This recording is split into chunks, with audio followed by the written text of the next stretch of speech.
This is Goku's son, DBC, and welcome back to Top 10 Weekend. Today I will be counting down, and since I'm doing this, let's figure out where this shirt. And this time, this Top 10 list will be Top 10 PlayStation exclusives. So yes, any of the list on here, honorable mentions and stuff, will be games that were exclusively only released for PlayStation and not even in the future released on other consoles. So keep that in mind with this list. First, honorable mentions. That didn't quite make the cut. Final Fantasy IX, Final Fantasy VIII, Final Fantasy XII. As well as Tekken 6, Tekken 5, Tekken 4. And by the way, these aren't my personal picks. This is a tally of opinions from Twitter, as well as Google Plus and Tumblr. Also honorable mentions, Kingdom Hearts Birth by Sleep. And you hear in background music for this honorable mention, Gravity Rush. Also, this one was released on the PS3, and that is God of War 3. Also, on the PS2, Twisted Metal Black, which was the last good Twisted Metal in my opinion, but to be fair, I've never even played the newer Twisted Metal game, because it just didn't really interest me.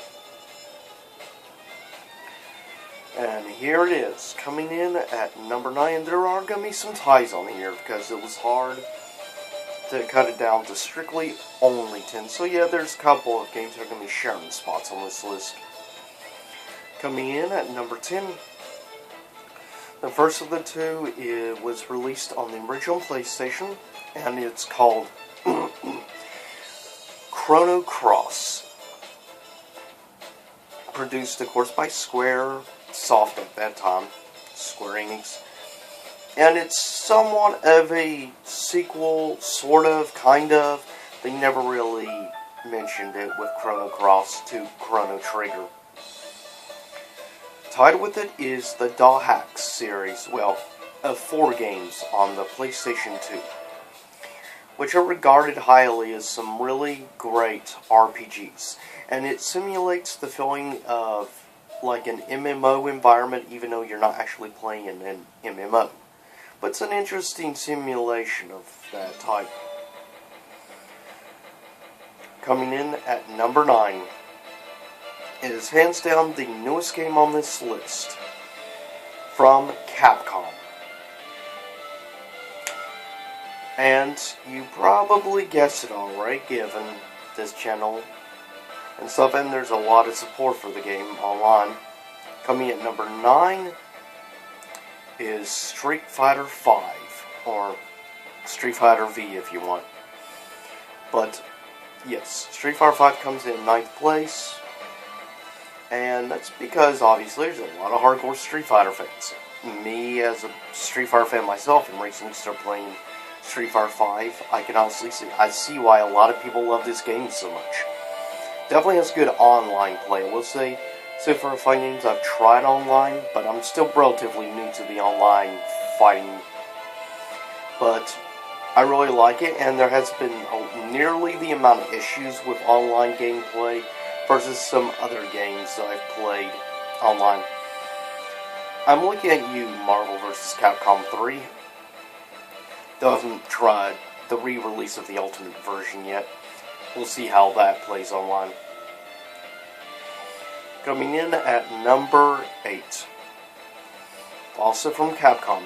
This game is regarded highly not only for its difficulty, well, with the first batch of games, because from Japan they accidentally had the normal difficulty set as the easy, so it was definitely difficult for people to play. And that is at number 8, Devil May Cry 3. which is highly regarded as the best of the Devil May Cry games, hands down. Coming in at number 7, tied. The first of the two, released on the original PlayStation, and that is a very beloved game, definitely over the years, by Capcom and Mega Man fans alike. Tied at number 7 is Mega Man Legends, which is honestly a really great game. In some areas, gameplay-wise, from what I've seen gameplay of Mega Man Legends 2, looks better, but I have yet to play Mega Man Legends 2. Hopefully, eventually I'll get to play it since I have it. There's so many freaking games. I only have so much time to actually get to play a lot of games, which is why I predominantly play fine games.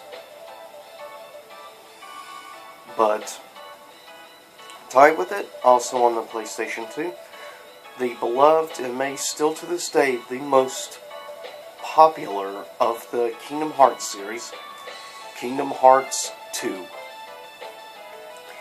And next, coming in at number 6, released on the PlayStation 2, one of the first Square Enix games, or Squaresoft games, on the PS2, and what a graphic upgrade from the music you hear in the background from Final Fantasy IX to this game.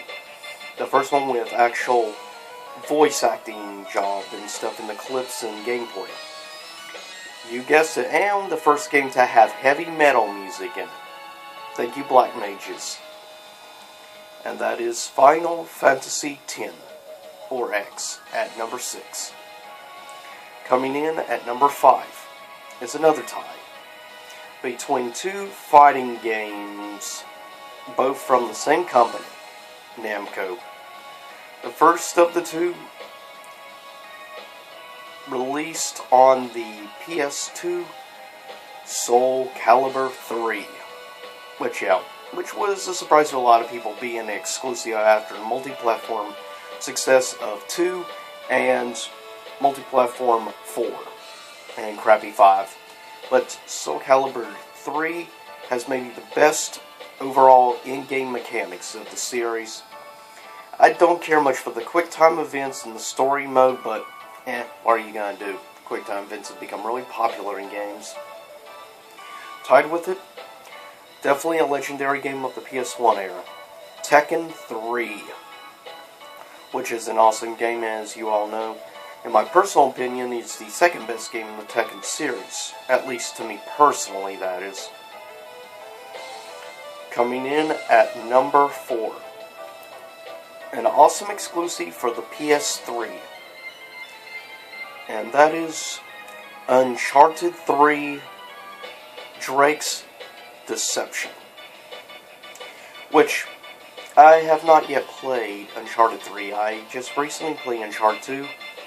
Really fun, really enjoyable game, so I'm looking forward to actually getting to play the third game, and eventually, hopefully, I'll get the opportunity to play Uncharted 4. Coming in at number 3, released exclusively on the original PSX or original PlayStation, it would be the game to begin this new creepy survival horror franchise that would actually surpass Resident Evil in the creepiness factor, and that is Silent Hill, which is an amazing, really fun game, and creepy as heck, I will say. It deserves the title of basically being considered maybe the creepiest game on the original PlayStation. Because as creepy as Resident Evil 1, 2, and 3 may have been, Silent Hill just takes it to a whole nother level in creepiness factor. Coming in at number 2,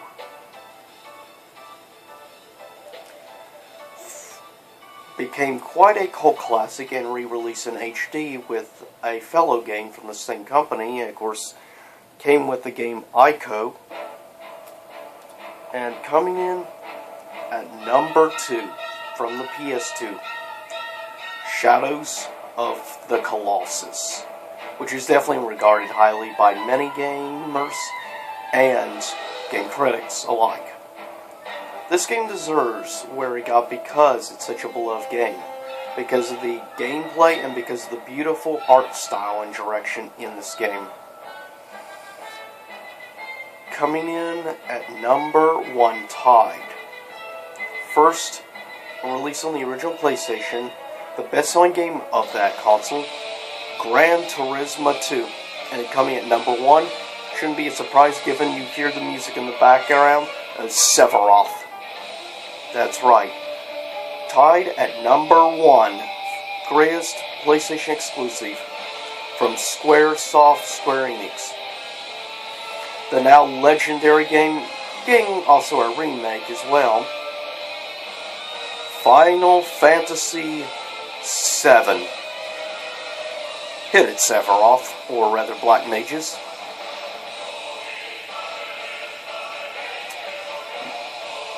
Honestly, even though, of course, as you all know, Final Fantasy VIII is my personal favorite of the series, Final Fantasy VII is hard to deny the success of selling 11 million copies on the original PlayStation, making it the best-selling game of the franchise, as well as the second best-selling game of the original PlayStation. And it's also, of course, ranked in the top best-selling JRPGs of all time. In fact, I think it's the number 1 best-selling JRPG of all time. Go figure.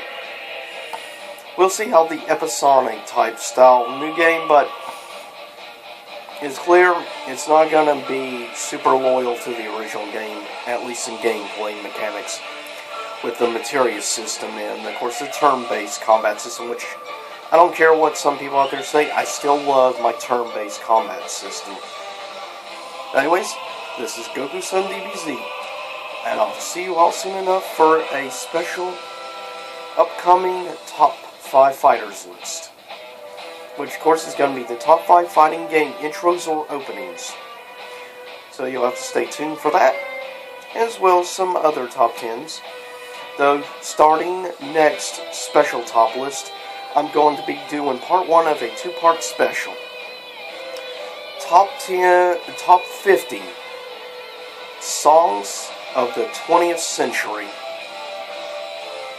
But I should say my own personal opinion of the best. But I will be looking at history, the influence behind the song, as well as the artist, chart success, taking many things into consideration, besides just personally being songs I really enjoy. So with that said, I'll see y'all soon enough here in YouTube land. Same YouTube time, same YouTube channel, and stay tuned for a upcoming comic book review for another installment of Darkstalkers, the Ultimate Edition, and Chapter 28 of Street Fighter, the Ultimate Edition. Or rather, Stage 28. Whatever. You get my point.